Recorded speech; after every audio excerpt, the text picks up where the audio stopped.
এই বছরের মধ্যেই হয়ে যেতে পারে পৌরসভা ভোট। যে সকল অঞ্চলগুলির পৌরসভা ভোটের পদ খালি রয়েছে, ইতিমধ্যেই সেই সকল পৌরসভায় শুরু হতে চলেছে নির্বাচনের প্রক্রিয়া।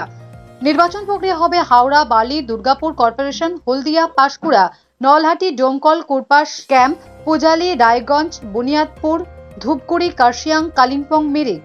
প্রসঙ্গত 2018 সাল থেকেই এই বিষয়টি আইনি জটিলতায় জর্জরিত ছিল। তবে এইবার 2024-এই ভোট প্রক্রিয়া সম্পন্ন করবেন বলে জানিয়েছেন মুখ্যমন্ত্রী। লোকসভা ভোটের সাফল্যের পরেই পুরসভা নির্বাচন প্রক্রিয়া শুরু হবে। ভোট প্রক্রিয়া যত শীঘ্র হবে, এলাকার মানুষও শীঘ্রই পাবে পরিষেবা এবং একই সাথে বিরোধীদের মুখ বন্ধ হবে। 2026 সালের বিধানসভা, তার আগেই পুরসভা ভোটের নির্বাচন প্রক্রিয়া সেরে নিতে চাইছে সরকার। 69টি পুরসভা পিছিয়ে রয়েছে, সেক্ষেত্রে তৃণমূলের দলে তাদের নজর এখনো বকেয়া পুরোপুরি ভর্তি করানোর দিকে। হাওড়া কর্পোরেশনের 50টি ওয়ার্ডে ভাঙার পর সেটি 66 এবং বালি পুরসভার 35টি ওয়ার্ডে পোর্ট করানোর ক্ষেত্রে কোনো জটিলতা আছে কিনা তা যাচাই করছে প্রশাসন। পুরসভা ভোট হলেই ঘাসফুল ফুটবে, এমনটাই দাবি করছেন রাজ্যের শাসক দল।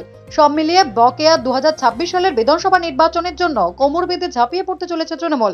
21শে জুলাই মঞ্চে মুখ্যমন্ত্রী ও অভিষেকের বক্তব্য অনুযায়ী মেয়র, চেয়ারম্যানের অনেকেই এই পথ কাটছাঁট হওয়ার আভাস দিয়েছে Trinamool. Bureau report, Durnibar Bangla news. সব খবর সবার আগে পেতে আমাদের চ্যানেলটি সাবস্ক্রাইব করুন এবং পাশে থাকা বেল আইকনটিতে ক্লিক করুন, লাইক ও শেয়ার করুন।